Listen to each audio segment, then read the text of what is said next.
If you're around people who stagnated, you're going to be stagnated. You know, steel sharpens steel. Okay, we're going to do this one. With the internet,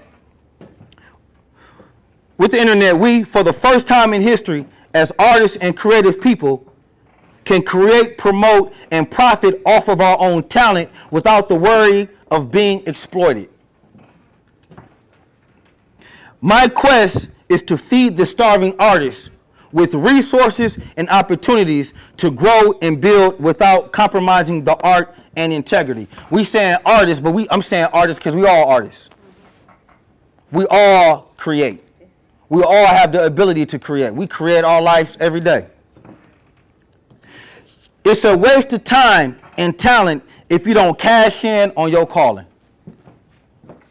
You are doing yourself a disservice, your community a disservice, if you don't figure out a way to use your natural talent to grow, especially financially. Because like we talked about, somebody is walking around with your money, with your money in their pocket. So we're going to say, we're on page number 36, page 36.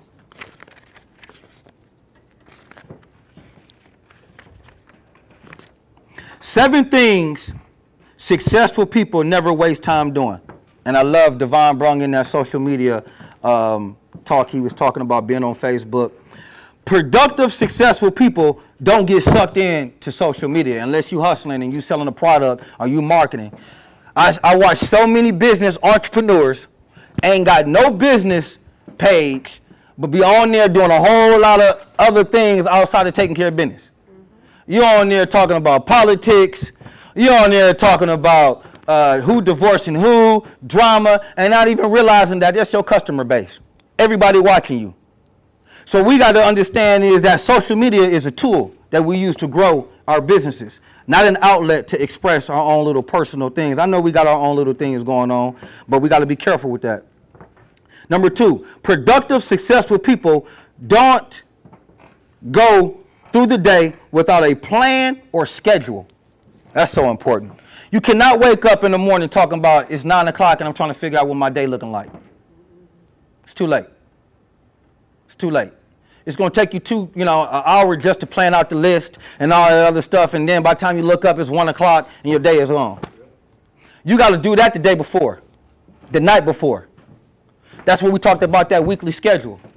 So you coming in on Monday, I already know what my Monday is on. I already know what Sunday night, I realize I do email blast. I'm looking at my analytics. I realize that most people open up their emails Sunday night before they go to work, either early in the morning or the night before. So I ain't even waiting till Monday. On Sunday night, you get an email blast talking about my new book, pre-order, and so on. Because Monday, I'm waiting for that money to be in my account. Because Monday is Money Monday. So we got to have a schedule. 3, productive, successful people don't allow others to waste their time. You got to get away from people who don't see your value. You got to get away from, I had a good mentor of mine. She told me, Malcolm, you can't keep giving it away for free. They ain't going to come if you keep giving it away. So you got to understand that, and there's going to be people around you that they're going to huddle up underneath you. And this is one of the things you want to stay away from. People who ask you, can I just pick your brain? Can I just pick your brain? I'm 30, I just turned 37 years old. It took me 37 years to get all this knowledge up here. And in a 15, 20-minute conversation, you want to pick my brain without offering me lunch, dinner, some money, anything, a gift. One of the things that we did immediately when we first opened up this is we gave you something. We became of service first. 4, productive, successful people don't worry about things they can't control. 5, productive, successful people don't hang out with negative people.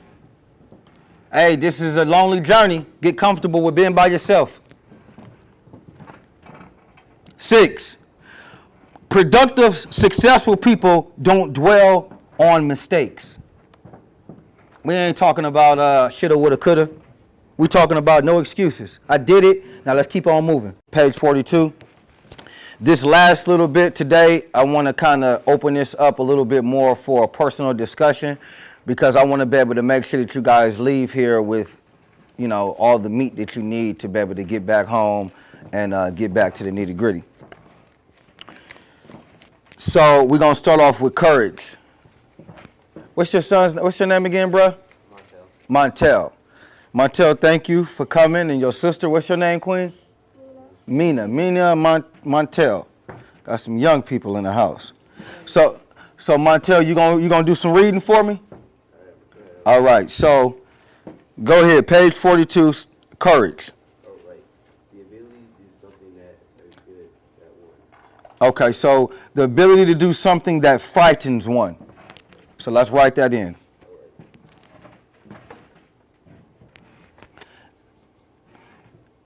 And then the next word is strength in the face of pain or grief.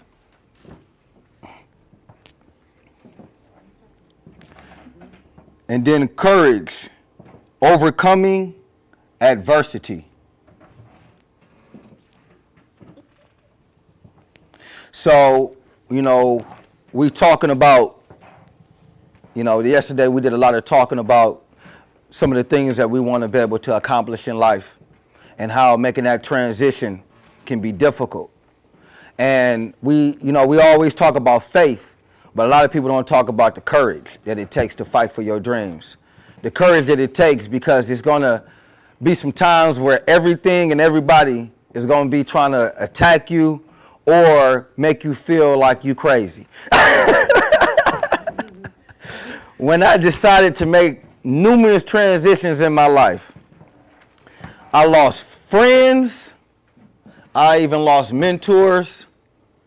And that's part of the process, because as you are shedding your skin like a snake does and you're growing, you can't hope and expect everybody to grow with you.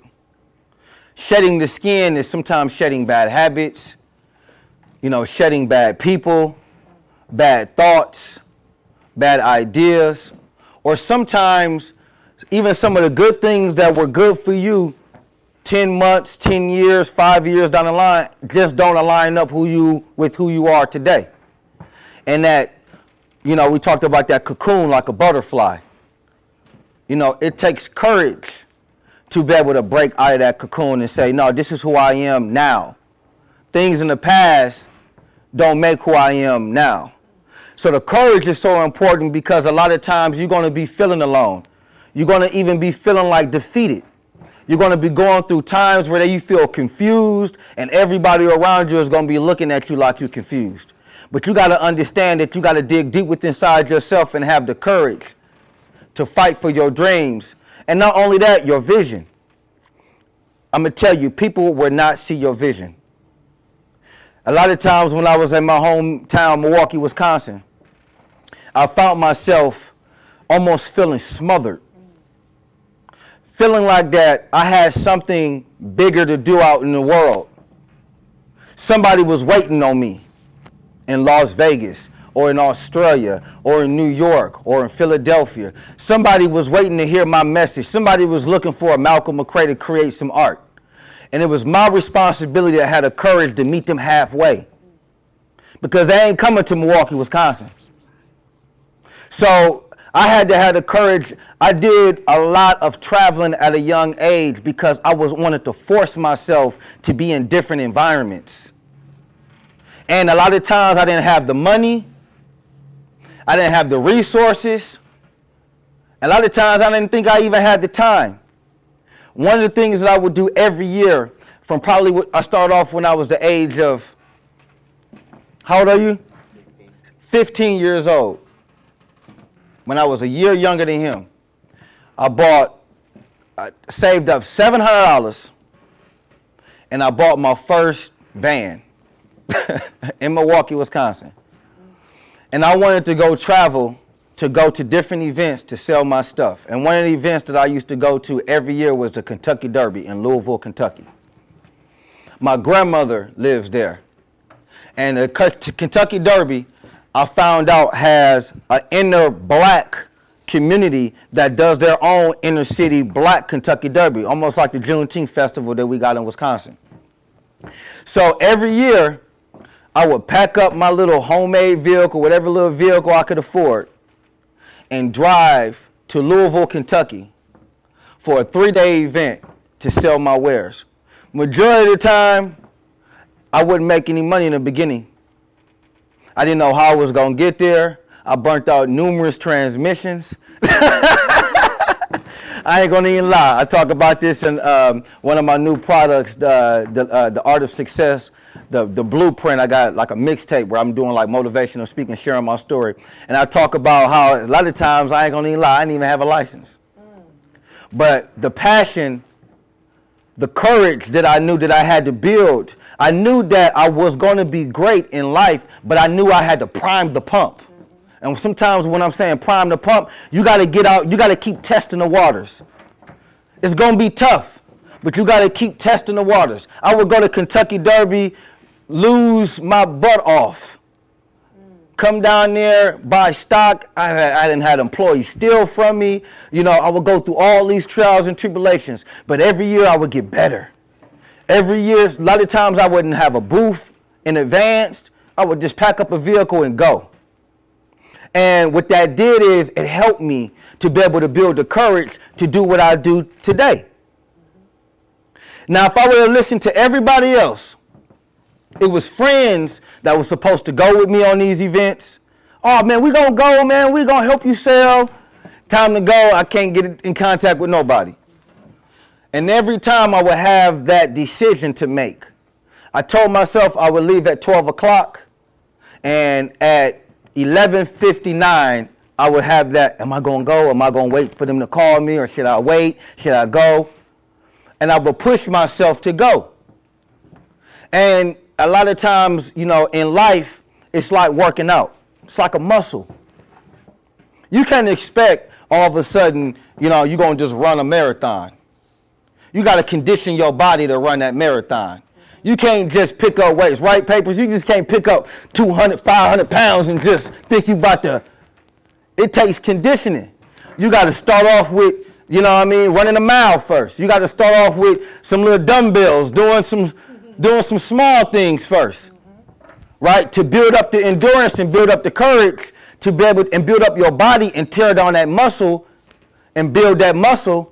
Because you trying to reach the end result is to reach the marathon. And in life, it's the same way. We get so caught up in the pain. When you lifting that weight, it's painful. You're gonna be, when you working out, you're gonna be in pain afterwards for 3 to 4 days afterwards. But you realize after a while, after conditioning your body, the pain goes away. You know, your body starts being conditioned. So now when you start going into the gym, you looking at everybody else, you're like, I didn't did that 8 months. I already invested all of those 6 to 8 months that y'all done invested in. Now I'm ready. My body is starting to build. I can start seeing my endurance, my muscle. For me, it's running, endurance. I love the endurance because I'm on stage. I got to condition my body. You know what I mean? I can't have too much weight, but I got to be able to move around. And I like the breathing, the meditation of running, the pace. And it's the same thing with in life. But you got to, just like working out, you got to have the courage to wake up in the morning. You got to have the courage to wake up in the morning and say, all right, I'm going to get up at 5 o'clock, the sun getting up, I'm going to create a schedule, and I'm on it. And if I fall, that's okay. Tomorrow, I'll put a little bit more extra on. You know, but a lot of times, we don't have the courage to even start. We look at our lives and not relate it to everyday things that we do and patterns and habits that we do in our life every day that we use to build strength. Before you come out of the house, women, you're going to make sure your hair is conditioned. You're going to make sure things is oiled, your foundation is on. You're going to make sure before you come out of that house, you're going to make sure that your foundation and your structure and you prepared to be able to fight and deal with anything you got to deal with in the world. It's the same thing with life. But you got to have the courage to keep testing yourself. And that's what the test does.